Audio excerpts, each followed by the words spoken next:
Jewish Education in Media is pleased to present L'Chaim, a program that highlights the people, issues, and events of importance to the Jewish community.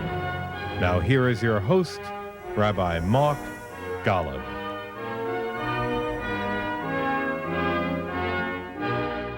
I'm Mark Golub, and I have a very, very special guest with me on this edition of L'Chaim, someone I've known for a long time, for whom I have the highest regard and deep affection, and whom I've wanted on L'Chaim forever. And the opportunity simply eluded us till today. I want to give you a very simple sense of how very special this man is and how he is beloved. This is what was written about him: his humor, concern, tenderness, loyalty, and sense of initiative has made him a leader, a pastor, a friend to legions of folks who care deeply for New York. Those words were written by the Archbishop of New York, Timothy Michael Cardinal Dolan, and they are part of the foreword to a lovely book you should know about. It's entitled Just Give Me a Minute, Insights from the Radio Rabbi. And its author is the esteemed Executive Vice President of the New York Board of Rabbis, as well as the New York City Fire Department's cherished Chaplain, a position which he's held since 1999. That obviously means he was fire chaplain for New York during 9/11. And his book, Just Give Me a Minute, Insights from the Radio Rabbi, is the product of virtually 50 years of being on radio and television. He co-hosts The Rev and the Rabbi with Reverend A.R. Bernard every Sunday morning at 8 a.m. on 77 WABC Radio in New York. You can catch it online as well. And he does it with his special blend of wisdom and compassion, a delightful sense of humor for which he is known worldwide. And this may be the most important thing to be said about him. In the rabbinate, there are many wonderful rabbis. And then there are the rare few who are known to their colleagues as a rabbi's rabbi. It is my enormous pleasure to welcome to L'Chaim a dear and beloved friend, Rabbi Joseph Potasnik, Executive Vice President of the New York Board of Rabbis, Chaplain for the New York City Fire Department, Rabbi Emeritus of Congregation Mount Sinai, an independent egalitarian synagogue in Brooklyn, New York. He became their rabbi in 1972. And the author of Just Give Me a Minute, Insights from the Radio Rabbi and the Rabbi's Rabbi. It is so wonderful to have you at this table finally. Thank you for letting me corral you, Joe. Well, thank you so much. You know, David Ben-Gurion said that the difference between hearing your eulogy when you're living and when you're no longer here is in the first instance, at least one person believes it. So to sit here and to listen to that is, I ask God to forgive you for exaggerating my qualities and to forgive me for enjoying every word of it. Oh, I hope you enjoyed it. I didn't say enough. You're very kind. No, it's amazing what you've been able to do. First of all, just the book is a wonderful book. And by the way, this is a book of brief statements of wisdom, all kinds of wisdom on all range of topics. How to be a parent, a lovely parent. In fact, I read forewords and I read acknowledgement. I read all that stuff. But I want you to hear how Joe begins this book. This is his dedication. My proudest accomplishment is having a son, Harrison, who's blessed with many special qualities, compassion and respect being foremost among them. It's hard for me to read. To my son, I spoke of love with words. You showed me love with your heart. That is so sweet. How did you chose to write this? What was going on here? Well, firstly, thank you for reading his words. As a child of Holocaust survivors, my parents told me they never thought, having lost children in a previous marriage, they never thought they would have a child again. And they certainly never thought they would have a grandchild again. My father never met Harrison. He died before Harrison was born. My mother did. So for me, it was really a statement of affirmation of the right of the Jewish people not only to survive, but to succeed. Mm-hmm. So the word legacy, as you know in Hebrew, comes from nachalah, from nachal, meaning river, because a legacy is ongoing. So I wrote the book really as a living legacy to my parents, loved ones they lost, and also something my son could read and say, my dad. I once asked him, I said, Harrison, what were the best moments we ever spent together? And I thought he would say, going to see the Boston Celtics play, going to the Red Sox. He said, Dad, you won't believe this, but the times we spent in the car, you had to go to a funeral, you had to go to a wedding, but we spent time in the car talking on the way. Those were the moments I treasure. And that reminded me that our kids will remember us not for the great sermons we gave, not for some of the great pronouncements we made on issues, but for the time we spent with them. So that's a reminder that we have to cherish the moments we have while we have them. I was with Father Michael Judge, who died on 9/11. I was with him at 9/10 because there was a rededication of a firehouse in the Bronx. And I always remember his words. You have to hold on to memory, you have to hold on to the moment, and you have to hold on to each other. He was taken from us the following day. Mm-hmm. So I've always tried to hold on to his words as inspiration for the importance of the now. This is what we have. We say when we go to the synagogue, Hayom Tamseinu, give us strength today. We don't worry about tomorrow, we want to get through today. You know, when we're with our kids sometimes in the car, what do they say? Are we there yet? And they keep asking you that, and sometimes it diminishes the joy of the ride until you get there. So enjoy the here. Don't worry so much about the there. That was wonderful. You know, in your book, and I should tell the audience, in addition to all these tidbits of wisdom, wonderful, Joe begins with a very beautiful description of his family and who he is and aspects of his journey and how he became a rabbi is in here as well. And you write this story that in high school, Elie Wiesel speaks to the class. And he tells a classic midrash from the Talmud about two men. They're in the desert together, and only one of them has a canteen of water. First of all, I want you to tell the audience, how does that, what's the question in the Talmud, and how does the Talmud resolve it? And then what impact did that story have upon you?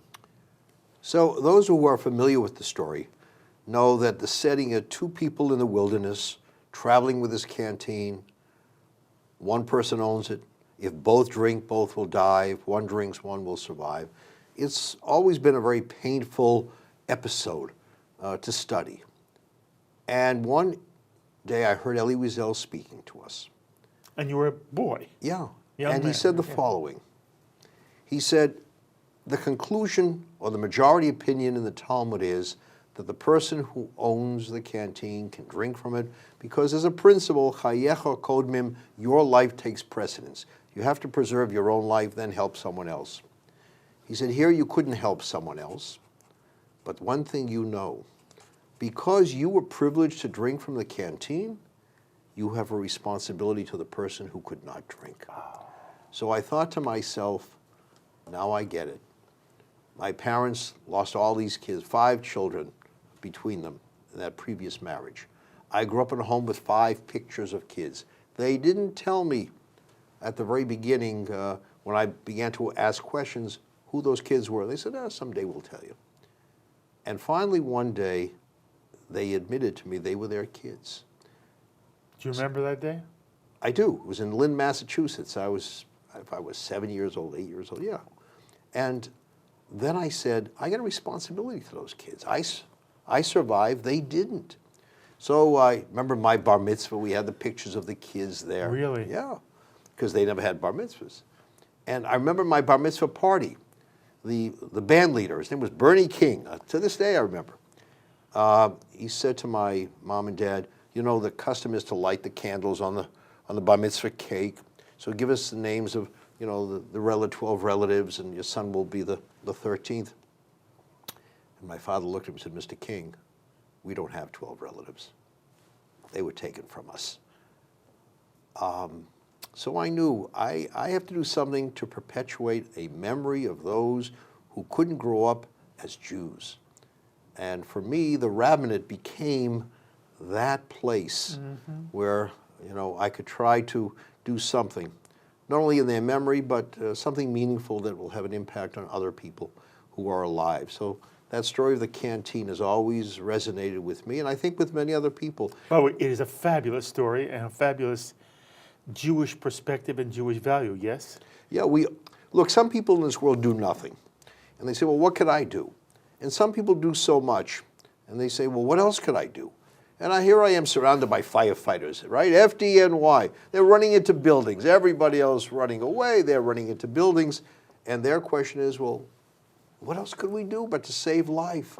Now, when you're surrounded by that kind of goodness and greatness, it also says to you, you have a responsibility. You just can't sit back. Somebody said those who close their eyes never see tears.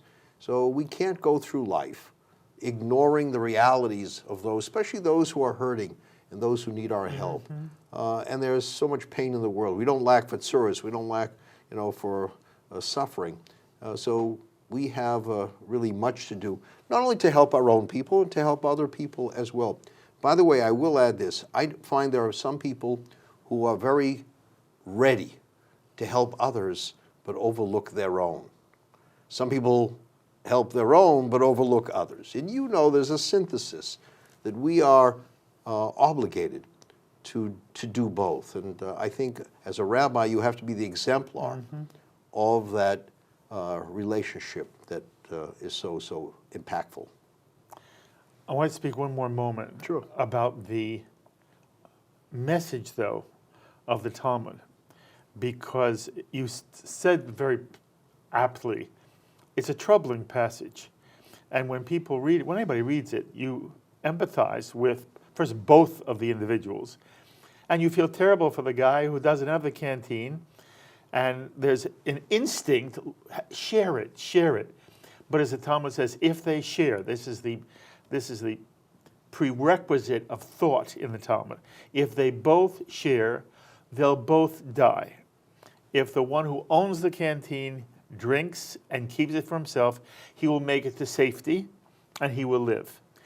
And the principle that you quoted, this obsession, this commitment in the Jewish tradition to life for oneself, that pikuach nefesh, is saving life, suspends all other laws except heinous laws, murder. For most American Jews, I don't believe they understand the extent to which the Jewish tradition begins with a commitment to life in general and your own life. And the question is, we are taught, who's to say somebody else's blood is redder than yours? It's not. The other guy's blood is no redder than yours, and yours is no redder than his. Right. But you have a responsibility, a right, more so, a responsibility to protect yourself. And that is a Jewish perspective that I don't think is always shared, nor do I think American Jews know it as well as we would like. Speak to that. Look, I think we're taught to make sacrifices, to always reach out to help the stranger. I mean, how many times are we reminded to help others? 36 times in the Torah. And I think when you hear it so often, you say, well, obviously, my first responsibility is to help the other person. And I think what you do when you make that statement is you don't recognize, well, you can't help that person unless you're whole as well. So it's a painful story of the Talmud. Nobody walks away from reading that incident and says, now I feel better. You realize there's a certain emotional impact it has on you.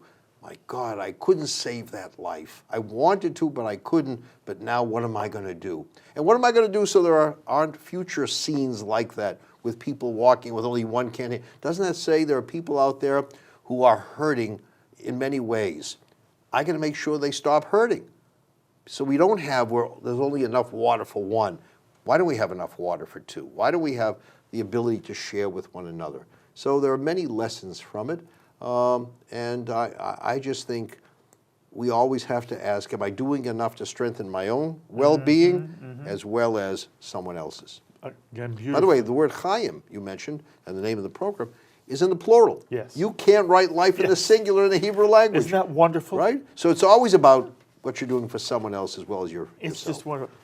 So you write about it and you speak about it openly. You are the child of survivors. Your parents lost 5 children.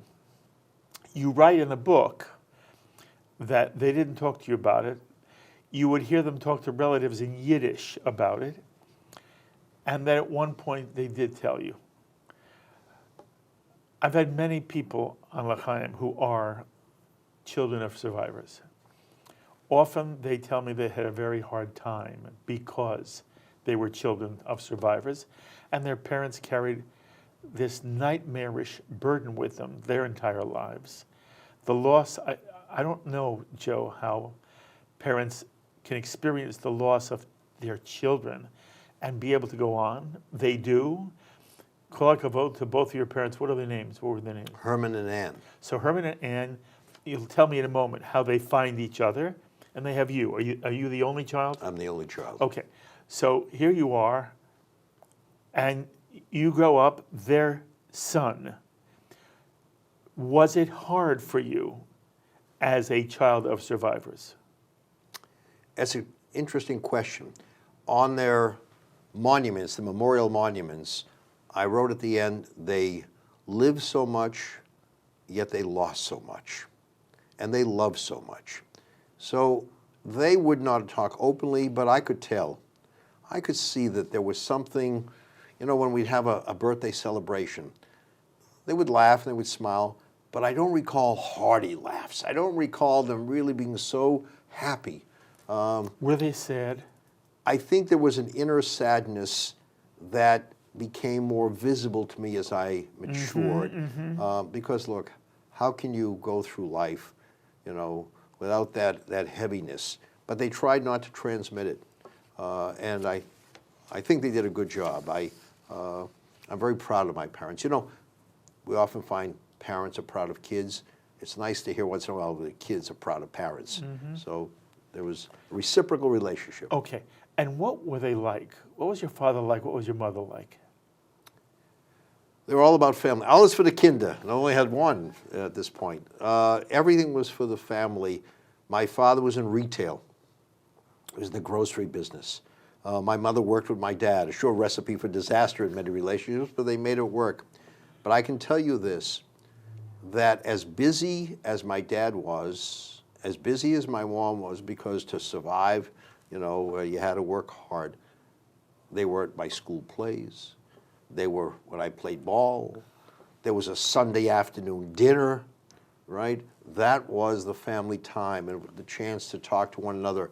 So when I would talk to my son in the car and sometimes talk about his grandparents and a grandfather he never knew, I tried to, in my own way, carve out, you know, we snatch time to do things that are important for us. So they always made sure that they would never, I never heard my parents say, I'm too busy. You know, never too busy to come be with you when I think I should be there. And of course, as you get older, you don't want your parents there. That's another story. But they were always there for me, always there for me.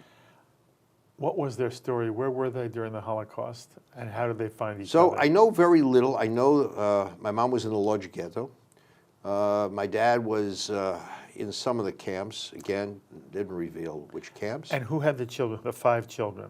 Both of them, because they were married to different spouses. Yes, so do you know how many children belonged to? No, They really didn't tell you much. No, they didn't. No, it was really a secret. And Isn't that hard on you? You know, I understand what they're trying to do. I tried to find out from some cousins, and they didn't know the full story.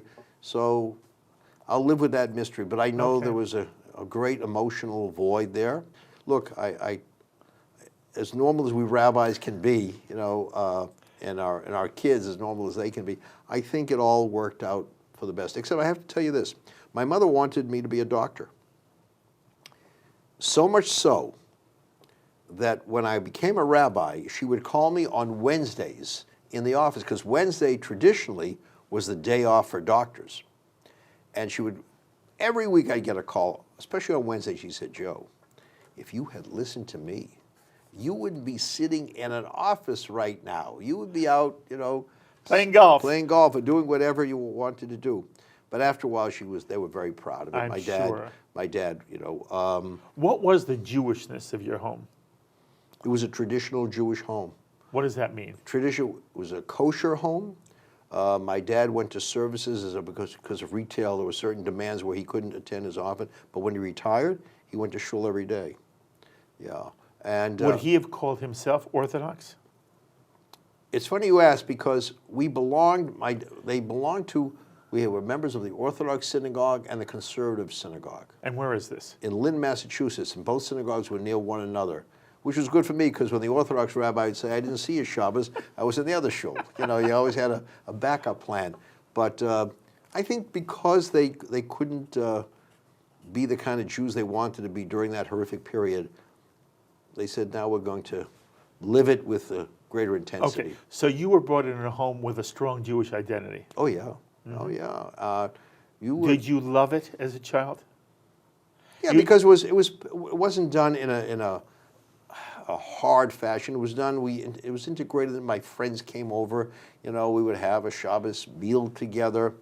My dad said something to me that I think was really his rationale. He said, "Joe, I don't care what kind of Jew you are. Just be proud of the Jew you are." So I grew up in a home where proud Judaism.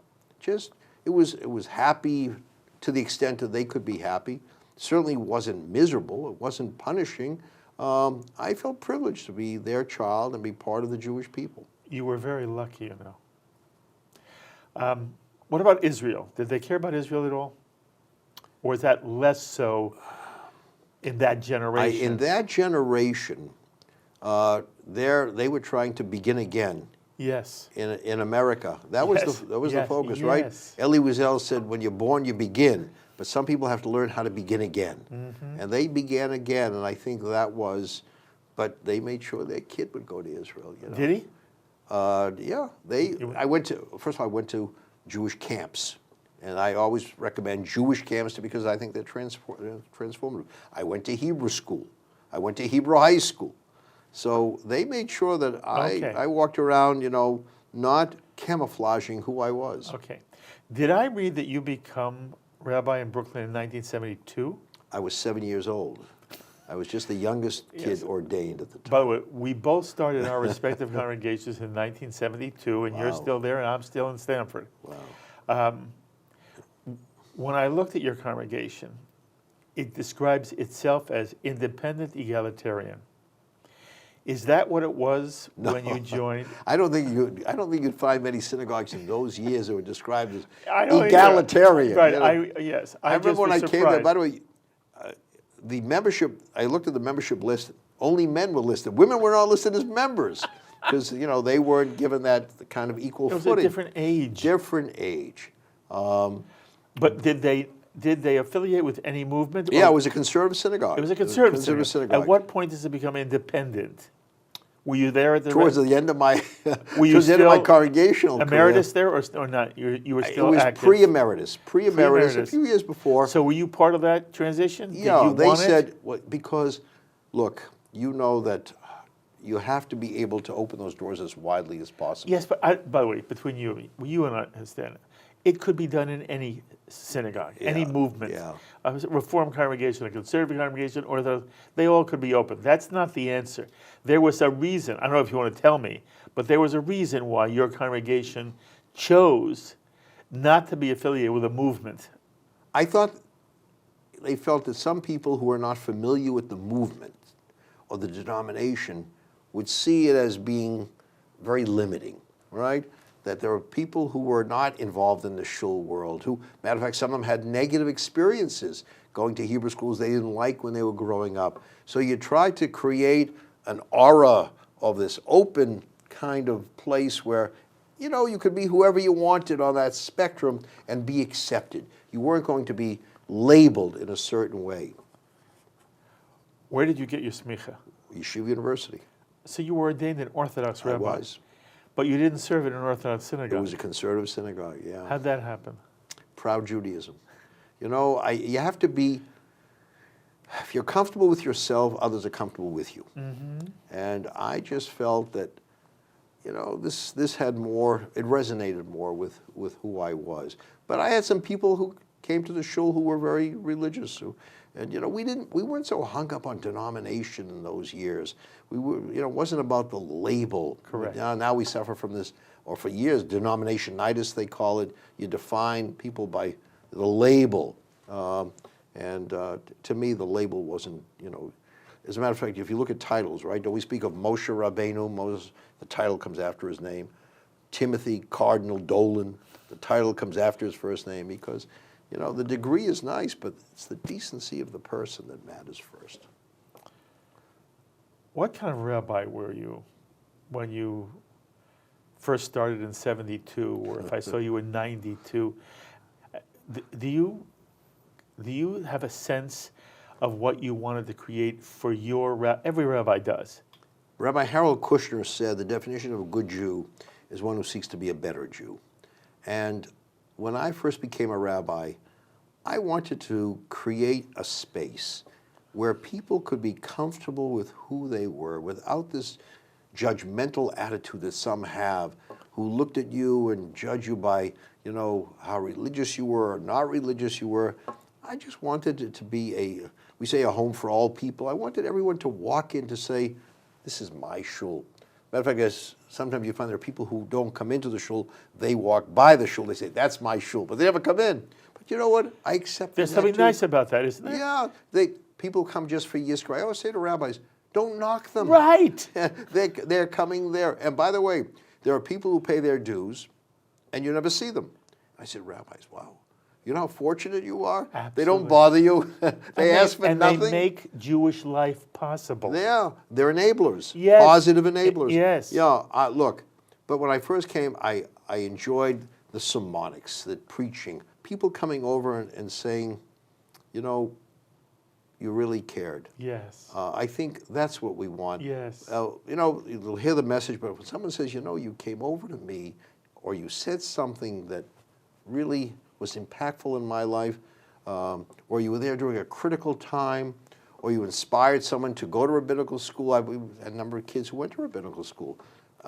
That's what it's about. You know, we're not going to resolve all the global issues on the pulpit, although some sermons, you know, address all the global issues, sometimes in one sermon.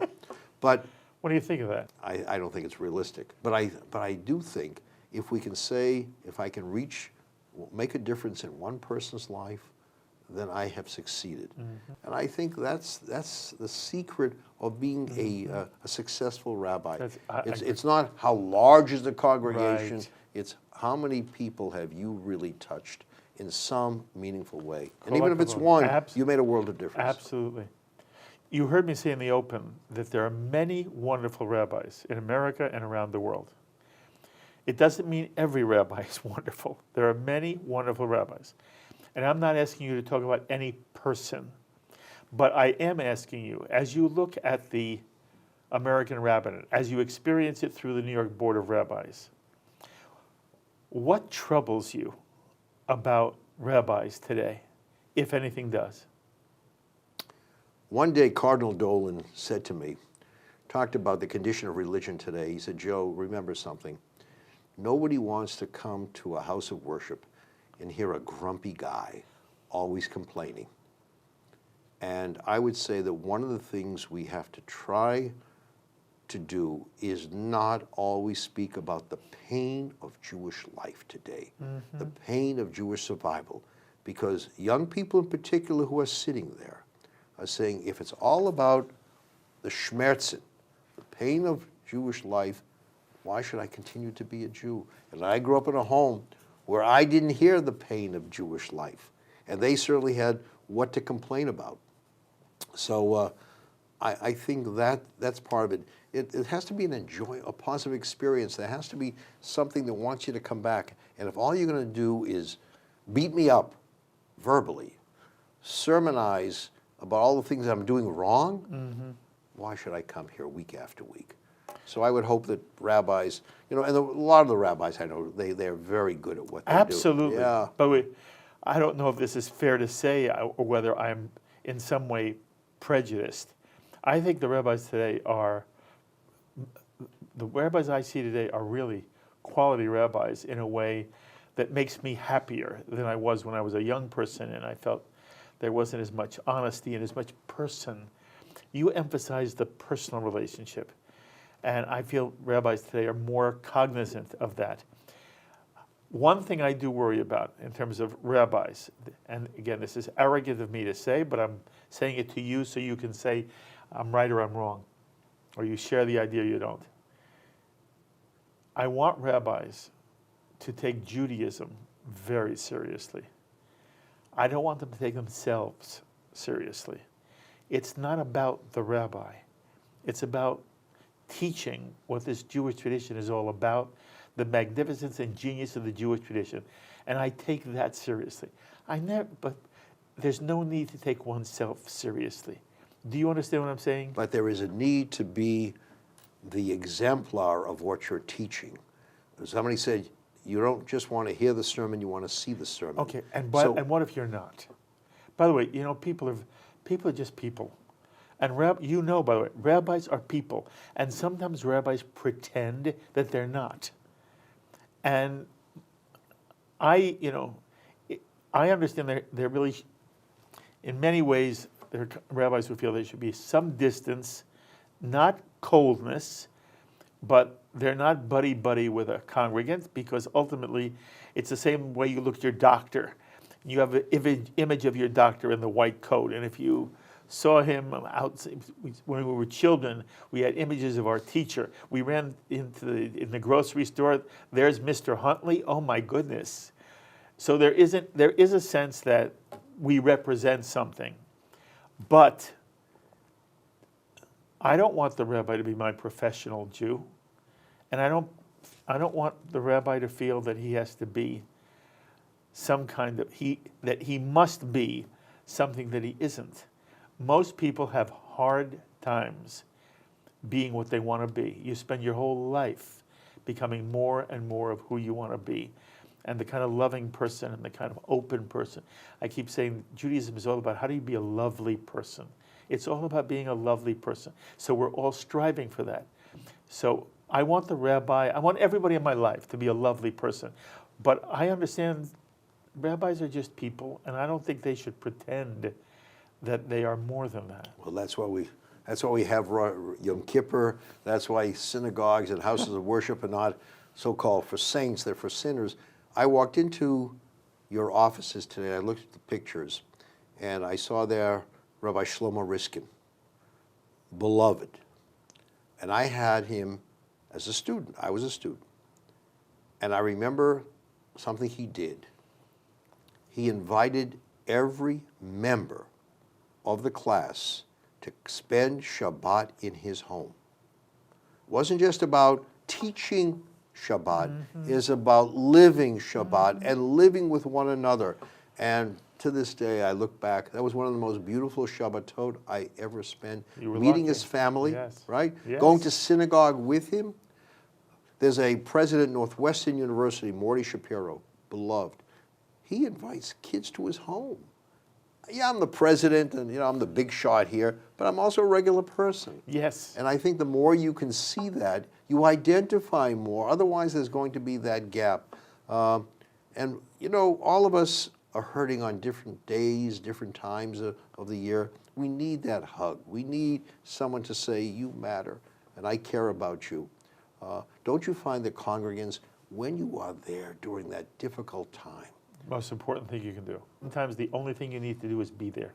You don't need to say just a word. showing up, yeah. Just be, and it says, I care about you and I love you and I'm so sorry you're going through whatever you're going through. If you're not a people person, don't go into the Yes, rabbinate. exactly. Don't we resent doctors who don't have the bedside manner? Absolutely. Right? Don't talk to me like a Absolutely, human. yes. Don't let me wait by the elevator until you're ready to talk to me. Talk to me like a person. Yes. So surround yourself with good people and be one yourself. Okay.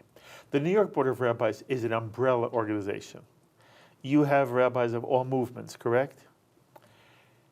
Do you ever have issues because from the more observant end of the spectrum, Orthodox or who say to you, the Board of Rabbis isn't doing it right because you are not halakhic enough or whatever? Do you ever have those problems?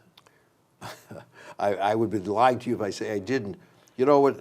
Someone said the Jewish star is a fitting symbol for the Jewish people because you have two triangles going in opposite directions. So, yeah, we have people who obviously say, you know, on this issue, I think you're a little too much this way as opposed to that way. So we try to find consensus areas where we can agree. And I have to tell you, given some of the challenges that we have to confront today, there are consensus areas, certainly when it comes to the issue of anti-Semitism, of hatred, child trafficking, preserving the dignity of children online. I just went to a conference in Rome on that. There are places where we can come together. And by the way, there are going to be times when we're going to be different from each other. So what? So what? How about on Israel? When it comes to Israel, again, we look, you know, we have a rotating presidency. So for 2 years, there's a Orthodox, then conservative, then Reform, even Reconstructionist. They have different views on Israel, but they all believe in the right of the Jewish people to have a precious homeland. They may disagree on the peace process. They may disagree on women at the wall, you know. So you try to navigate very carefully, but you always remind people that we're not going to get through this by being a fragmented people. If we're going to address the issue, we better find a place where we're together.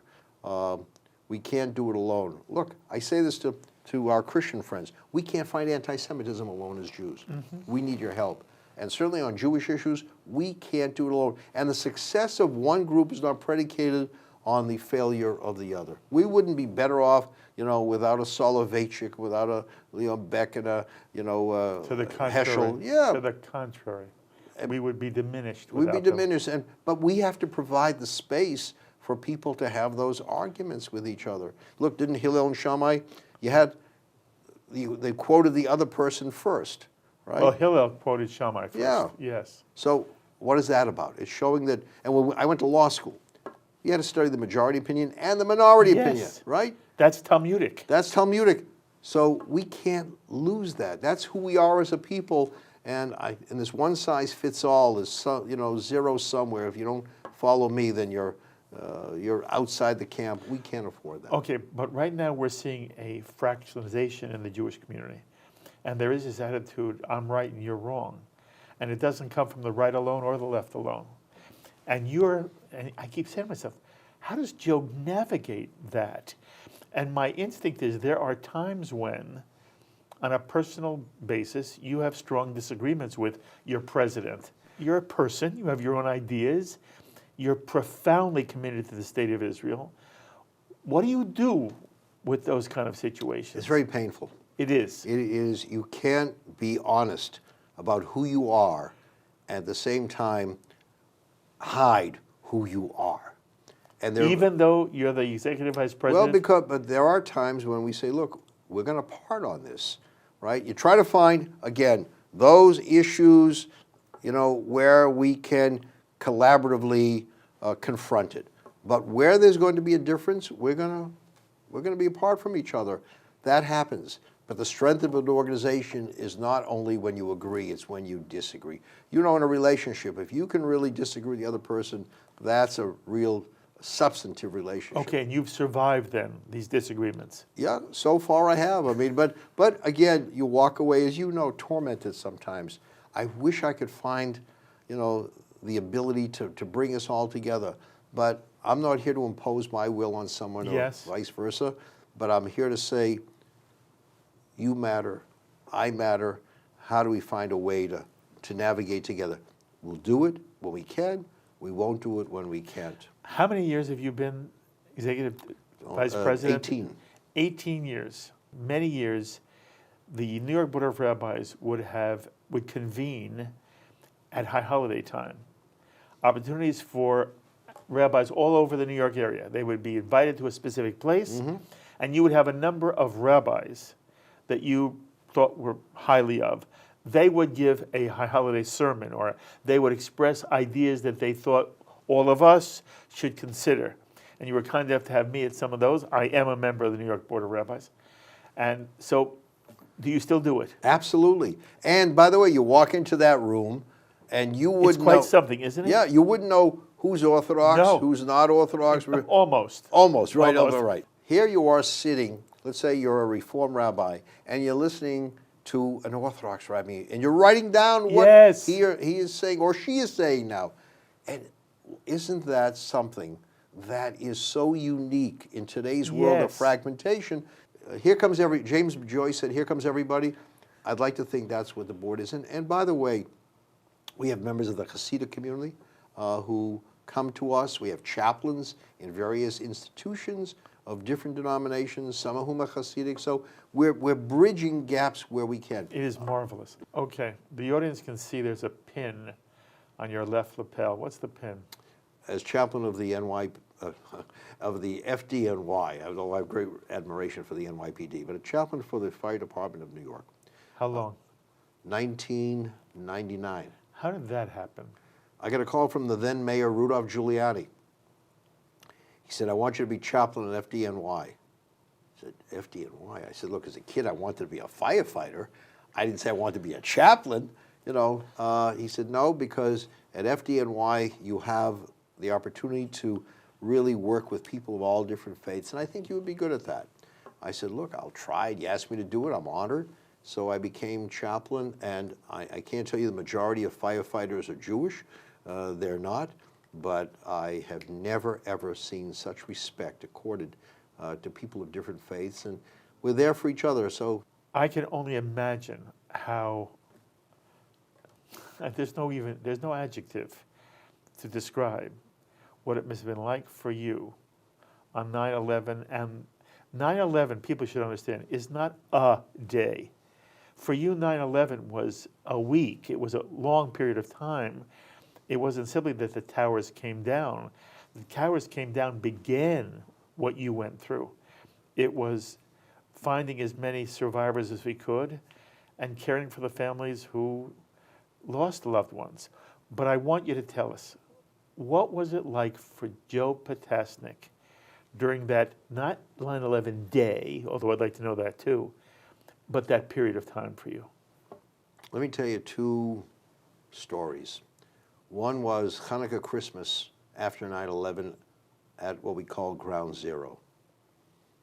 A Christmas tree is brought to the site. Christmas trees, you know, can be 20 feet tall. A menorah we arranged to bring to the site. I've never seen a menorah 20 feet tall. It was 9 feet.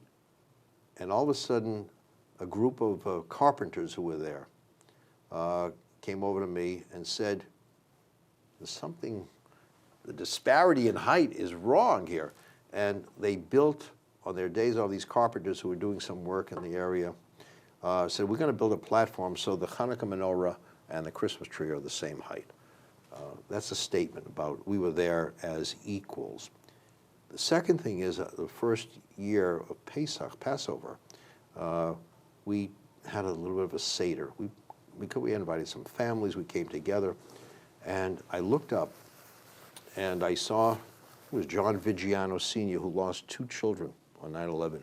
One was a policeman, one was a firefighter, and he, as well as others, were still searching through the rubble for remains of their kids, anything they thought the kid might have been in this area, find some remains.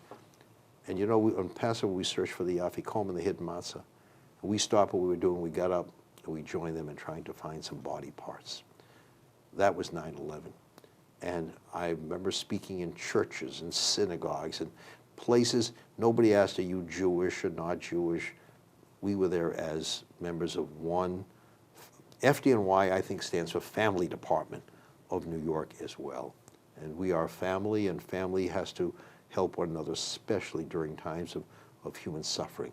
So it was a very difficult time, but also a very inspiring to see the bravery of firefighters and all first responders who came day after day searching for their colleagues, family members who carried pictures, you know, of their loved ones. This is who I'm looking for. What did they want from you? Do you remember? Give me a hug, right? Just hold me. Just know that I want to know you're thinking of me as we're mishpacha, you know, we're related to each other. Did you have to be in the area on 9/11 itself? I was there. I saw, well, first when I saw what happened, I was watching TV, I was at the gym, and I saw, oh my God, this is, so I called the local, called FDNY, which was not far from the synagogue. What do you want me to do? And they said, well, look, we're going to set up a triage area where the synagogue is. We need that area as a triage so people coming will have a place to go, and then you go down there. So I was there first. We opened up all the doors. We put out tables, bottles of water. People were running. I remember a woman bleeding. She says, I'm losing this blood. Can I give this to somebody? And then I went down to the site, and that was an indescribable scene. Describe it anyway. There was, first of all, you saw all of the, I guess, ashes, you know, after the explosion, all of the debris that was floating around, it would stick to you.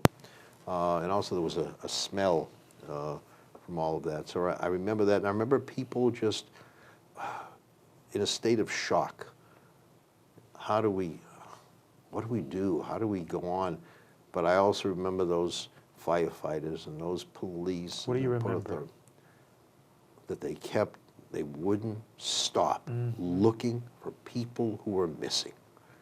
They wouldn't give up. No, you know, nobody said, I'm walking away. Even though I'm endangering my life, even though it comes with a price, I will not give up until I find someone. And once again, I stood next to a monsignor and an imam and all these people of different faiths, and nobody asked, what's your denomination? Nobody asked, how religious are you? All they saw was a member of a family. If only we could preserve that spirit and look beyond those external labels, we would be a much better society. It's interesting, while 9/11 was in some way unspeakable evil, what it evoked was this sea of goodness in all those who responded. And the goodness seems to me, as unspeakable as the tragedy was for those who were caught in this, the goodness dwarfs in my mind the evil of that attack. And I also know, as a rabbi, and I'm sure this was true for you too, in the moment, there's so much for you to do and can concentrate on that in some way you don't experience it till later. And I want to know if at any point, 3 days later, 5 days later, a month later, it's in some way it hit you in a way that was hard for you. Do you know what I'm asking? Yeah, obviously there were those moments when it challenges your belief when you see the enormity. It challenges your belief. When you see the enormity of tragedy. But I'll always think of John Vigiano Sr., who I mentioned lost 2 children. And I said to John shortly thereafter, John, I have no words. And he was religious. He was a devout Catholic. I said, what about your belief? He said, Rabbi, terrorists killed my kids. God didn't kill them.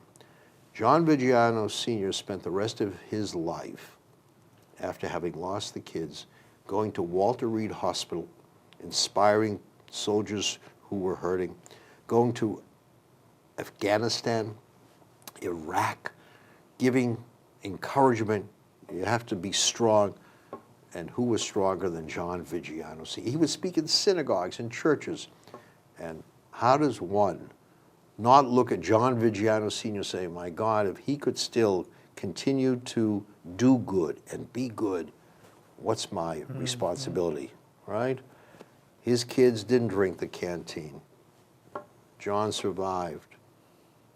He has a responsibility to those kids, and he fulfilled that responsibility every remaining day of his life. Good for you. You just described a moment ago when you're standing with Catholic and Muslim, and you're there. So much of your work through the New York Board of Rabbis has been interfaith and reaching across not simply within the Jewish community, which you have to navigate all the time, but also you have been a model for what it means for Jews to put their arms around members of other religious faiths. I want to know two things from you. First of all, how did that happen to you, that you understood that? And then I would imagine there have been extraordinary moments. I mean, you have known cardinals in New York the way most Jews never do. Who are they, and what's it like? So firstly, when my parents came to Lynn, Massachusetts after the war, there were two groups who reached out to them.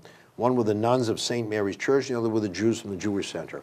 And when we had the Passover Seder, the nuns were there, and some of the Jews were there from the Jewish Center. So I grew up in a home where the interfaith paradigm was part of my life. It was not unusual. You were lucky again. Yeah, well, you know, it was very, very meaningful to see these people who reached out. And what they helped my family begin again to rebuild their lives from the shattered, you know, from the wreckage of life to emerge as whole as one could be.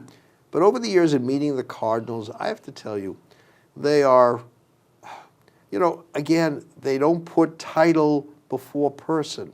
I remember John Cardinal O'Connor. I went to hear a Christmas sermon. He invited me to come hear a Christmas sermon. I want you to hear the sermon, or the homily, as he said. He spoke about Hanukkah. Christmas Eve, he's talking about Hanukkah. I thought my parents, looking down, our son and St. Patrick's, had been listening to Hanukkah. Cardinal Dolan and I, we talk about sermon ideas. What are you talking about this year?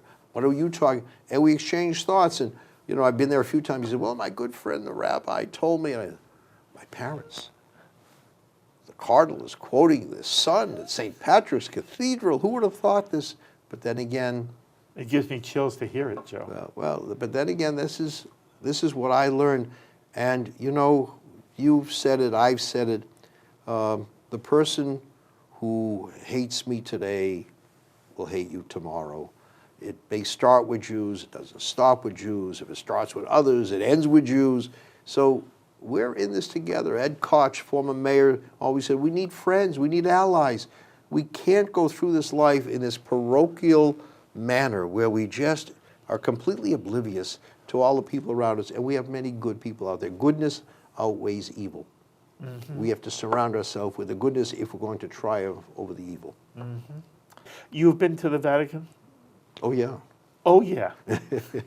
Have you actually met... I'll give you a rabbi when I'm going to the Vatican. Have you actually met the Pope on a personal basis? I met a few popes. What was that like?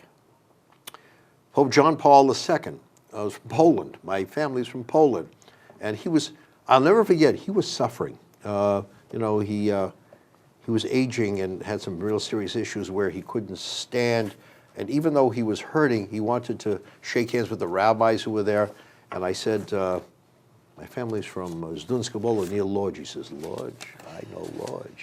And I met him, I met Pope Benedict, and I met Pope Francis recently. By the way, when you're with them, is there a sense that you're in the presence of a different kind of person? There is, but there's also person. I'm in the presence of a person, and I'd like to think that all of us are endowed with some special qualities, that we see the other as being special. And I think as you get older, you realize the title is nice, but the decency in the heart is greater than the diploma on the wall. Absolutely. Right? I want to read one more passage from your book. Sure. In summary, religion is a belief far greater than ourselves. Its expression, no matter what form, belongs to all of us. It has the power to make us great and the power to make us small. It is all in the expression of the power. It is as much yours as it is mine. That is a wonderful ability you have to express the essence of what, if religion, but certainly what Judaism is. And this is, to me, it's a very sweet book. It's a simple book. It's a book, it's an easy read. You pick it up, you can flip anywhere you want. And as I said at the beginning, it's a book of just wisdom. It's the experiences you've had over a lifetime. And you've had the courage to put it down in writing. And then you write the open of this book, which is just fabulous. So I hope people pick it up. Just give me a minute. Insights from the Radio Rabbi. And you know how much I love you. I've loved you you have done so much for me. Every time I'm in your presence, every time. Thank you. Kol hakavod, you have got to promise to be back. Anytime. Thank you. Who's better than you? Thank you. Thank you. Rabbi Joseph Potasnik, Executive Vice President of the New York Board of Rabbis, Chaplain for the New York City Fire Department, author of Just Give Me a Minute, Insights from the Radio Rabbi. It's available on Amazon. As always, I invite you to be in touch with me with any thoughts or comments you might have to any of the conversation here with Joe Potasnik. Please email me. I love hearing from you. And if you'd like to be in touch with Rabbi Joseph Potasnik, email me and I will forward your emails on to him. And please remember, you can now take L'chaim wherever you go as a podcast, the L'chaim podcast. Wherever you download your podcasts, download L'chaim anytime you want. We can listen to this conversation again. And so until the next time, I'm Mark Golub. L'chaim, my friends, to life.